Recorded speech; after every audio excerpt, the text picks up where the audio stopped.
අපි මේ වෙනකොට මේ පළාත් පාලන මැතිවරණයට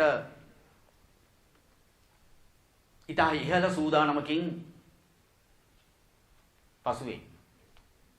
මේ වෙනකොට අපි බදුල්ල මහනගර සභා බල ප්‍රදේශය ගත්තාම මේ බල ප්‍රදේශයේ හැම ග්‍රාමසේක වසමකම හැම ග්‍රාමසේක කොට්ටාශයකම අපේ ජාතික ජන බලවේගයේ කොට්ටාස සභා නැවත ප්‍රතිසංවිධානය කරමින් ඒ වගේම කාන්තා සභා ප්‍රතිසංවිධානය කරමින් නැවත පිටමින් තරුණ සභා හදමින් තව වට කීපයක් අපි ඒ කොට්ටාශවල වැඩ කටයුතු කළා.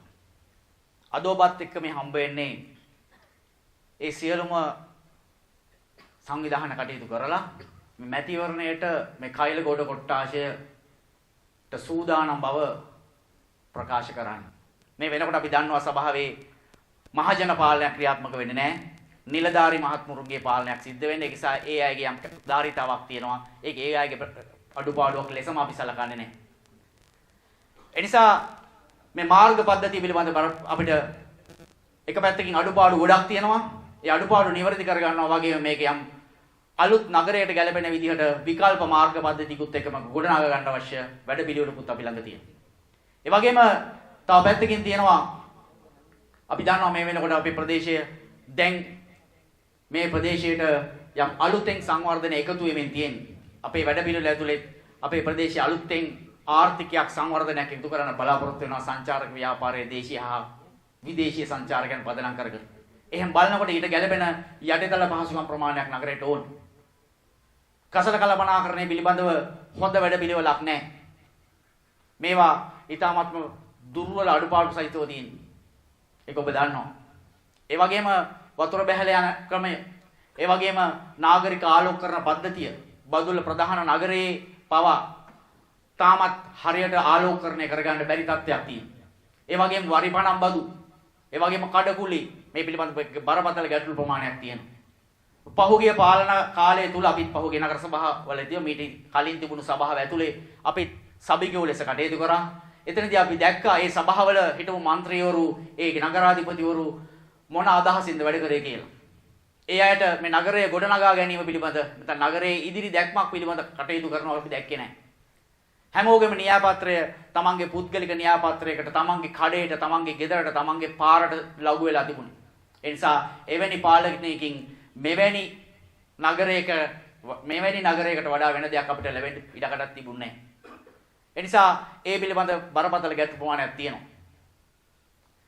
මේ වගේම පොදු පහසුකම් ටික, පුස්තකාලය, ක්‍රීඩාංගණය මේවා බරපතල ප්‍රශ්න විදිහට තියෙනවා.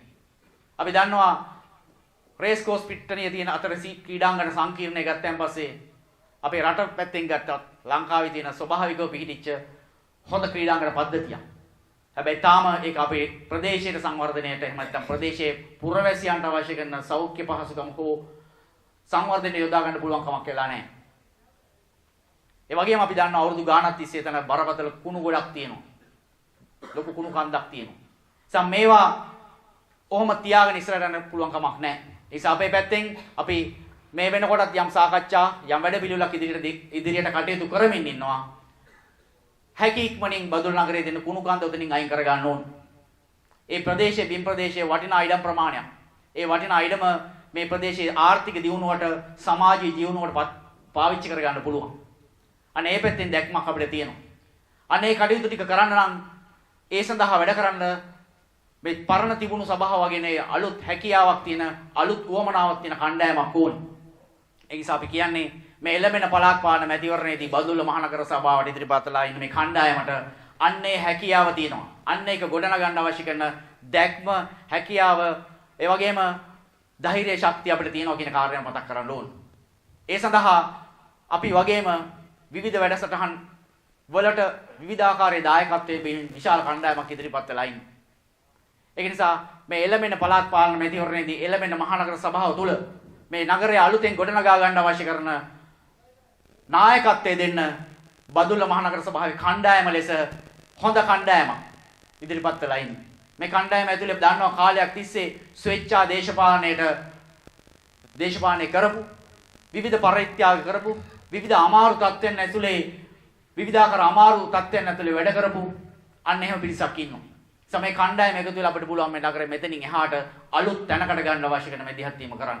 අන්න ඒ සඳහා නායකත්වය දෙන්න අපි සූදානම්.